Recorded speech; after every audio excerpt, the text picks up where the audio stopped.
राही उस सुबह अनुपमा के सामने जैसे ही बैठी, उसकी आंखों में कहीं गहरी थकान और वर्षों से दबा हुआ दर्द साफ दिखाई दे रहा था।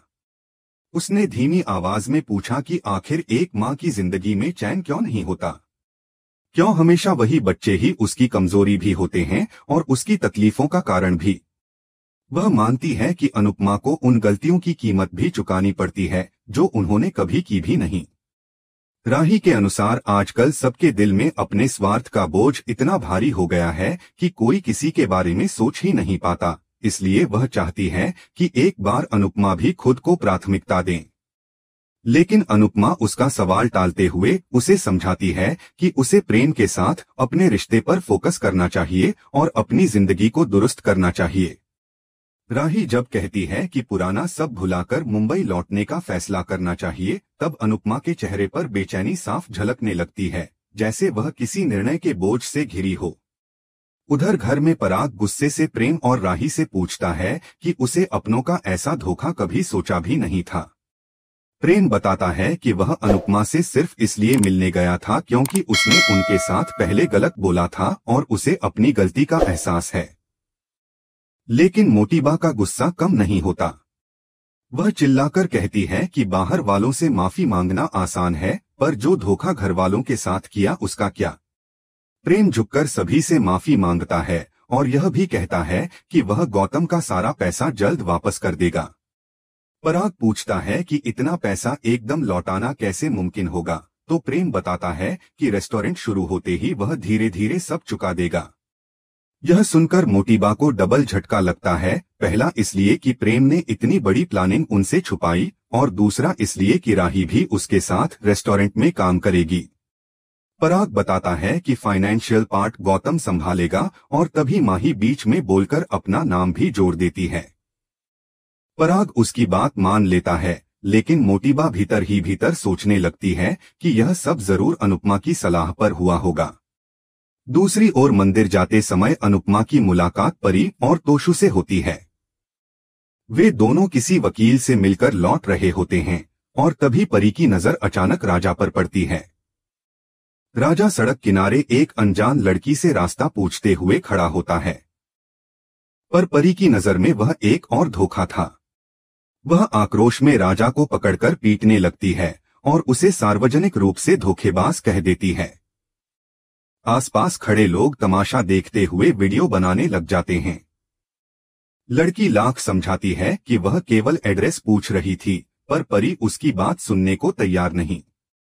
वह राजा को चरित्रहीन कहकर चिल्लाती रहती है और तभी अचानक गुस्से में एक जोरदार थप्पड़ उसके गाल पर पड़ता है।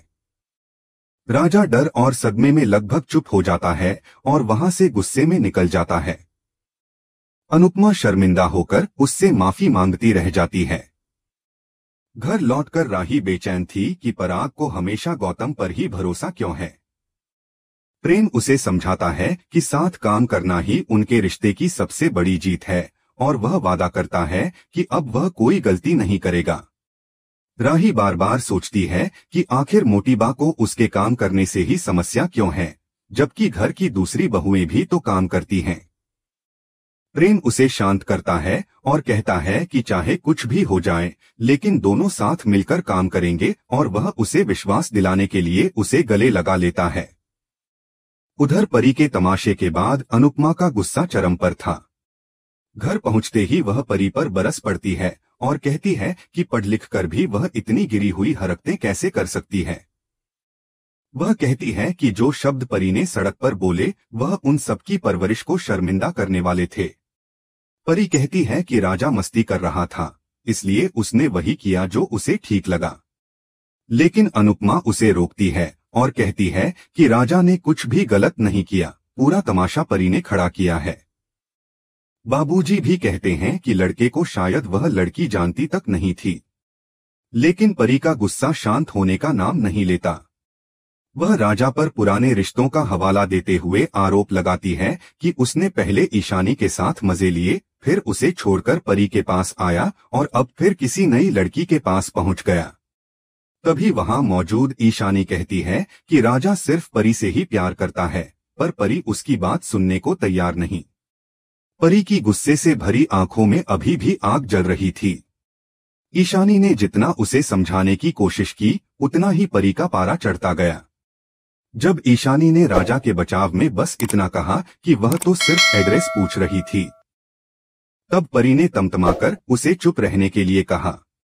अगले ही पल उसने ईशानी पर हमला बोलते हुए कहा कि क्या उनका चक्कर अभी भी चल रहा है। परी की आवाज इतनी तेज थी कि राह चलने वाले लोग भी रुककर देखने लगे।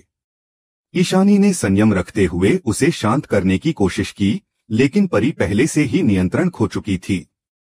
गुस्से में धधकते हुए उसने झटका मारकर ईशानी को जोर से पीछे धकेल दिया।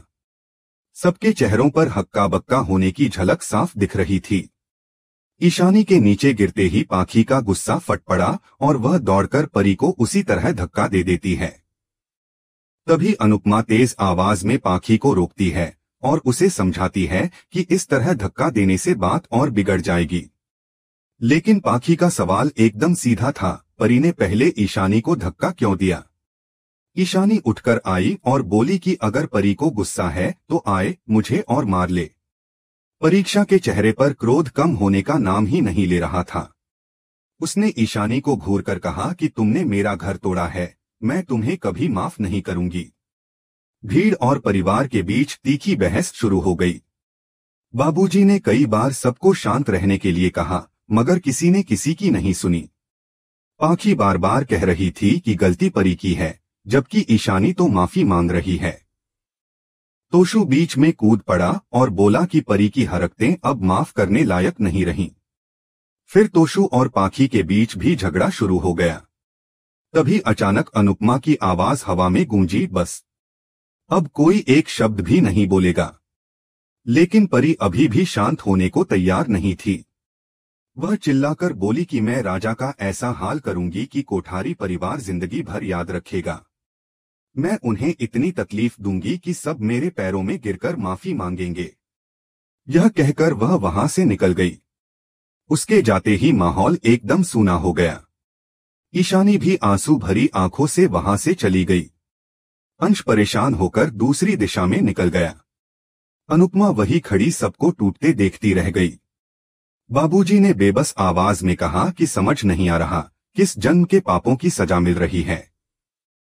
लीला ने घबराकर कहा कि अगर राजा ने घर पर जाकर सारी बात बता दी तो इसका बड़ा असर होगा। अनुपमा और तनाव में आ गई। वहीं दूसरी तरफ राजा घर पहुंचा तो मीता चिंतित थी। उसने पूछा कि उसे चोट कैसे लगी। राजा ने झूठ कहा कि वह गिर गया था, लेकिन मीता उसकी आंखों में छिपा दर्द पड़ चुकी थी। उसे शक था कि कहीं परी ने उसे मारा तो नहीं। राजा ने झुंझलाते हुए कहा कि आप लोग उन लोगों के पीछे क्यों पड़े रहते हो। अनिल बोला कि जरा प्रेम को देखो कैसे राही का साथ निभाता है, लेकिन तुम दूसरों की बातों में आकर उल्टे सीधे फैसले लेते रहते हो। यह सुनते ही राजा भड़क गया और बोला कि क्या आप मेरा साथ देंगे? क्या आप मोटीबा के खिलाफ जाएंगे? अनिल निराश होकर चुप हो गया। राजा तिलमिलाकर चला गया। मीता ने अनिल को ढांढस बंधाया कि राजा की जिंदगी में नई लड़की आएगी तो वह परी को भूल जाएगा। अनिल को यह बात बिल्कुल अच्छी नहीं लगी। उधर अनुपमा अपने कमरे में बैठी मन ही मन सोच रही थी कि मैं सब कुछ छोड़कर कैसे जा सकती हूँ, मैं स्वार्थी कैसे बन जाऊं। उसने भगवान से प्रार्थना की कि उसके बच्चों की जिंदगी में फिर से उजाला लौट आए। इसी बीच अंश ने प्रार्थना को कॉल किया, लेकिन कॉल गौतम ने उठा लिया। उसने कहा कि प्रार्थना बिजी है और वह उसी के पास बैठा था। अंश को बात अजीब लगी और उसने फोन काट दिया। बाद में जब प्रार्थना ने अंश को कॉल किया तो उसने उठाया नहीं। गौतम मन ही मन मुस्कुराते हुए सोचा कि वह अंश और प्रार्थना के बीच की दूरी कभी खत्म नहीं होने देगा। उधर पाखी रोते हुए तोशु से बोली कि ईशानी पहले ही अपनी गलती की सजा भुगत चुकी है। अगर तुम लोग ऐसे ही उसे तंग करते रहोगे तो शायद वह फिर गलत कदम उठा ले। तोशु का दिल भी दुखा हुआ था। उसने कहा कि बेटी की हालत देखकर खुद रोना आ जाता है। तभी अनुपमा कमरे में आई और कहा कि तुम उसे गलत दिशा क्यों दिखा रहे हो। पिता का कर्तव्य बच्चों का दर्द बांटना होता है, न कि उन्हें और डुबोना। तोशु बोला कि क्या मैं परी का तलाक होने दूं? अनुपमा ने सवाल किया कि क्या राजा को दुखी करके परी खुश रह जाएगी? ऊपर से तुम काम पर भी नहीं जा रहे। तोशु ने तिरस्कार से कहा कि आप इस सब में मत पड़ो। अनुपमा ने चेतावनी दी कि बाद में मदद मांगने मत आना। किंजल ने आकर अनुपमा से माफी मांगी और पाखी व किंजल दोनों फूट फूट कर रोते हुए अनुपमा के गले लग गईं। इधर गौतम और माही की नई शादी के बाद भी दूरी बढ़ती जा रही थी। गौतम बिजनेस में इतना खो गया था कि माही को उसके साथ वक्त बिताने का समय नहीं मिल रहा था।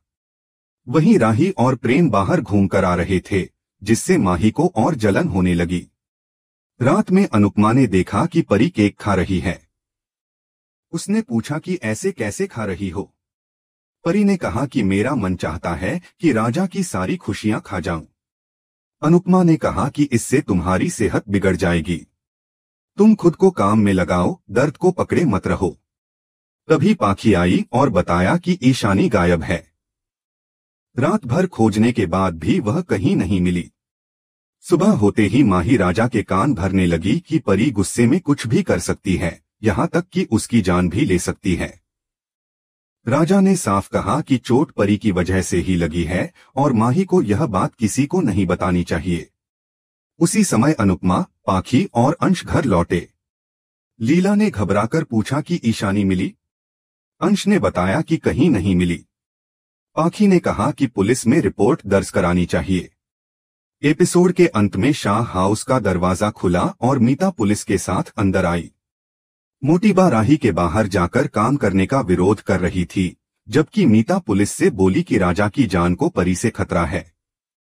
अनुपमा हाथ जोड़कर माफी मांगती रही, लेकिन मीता साफ कहती है कि वह शिकायत वापस नहीं लेगी। अनुपमा अवाक रह गई।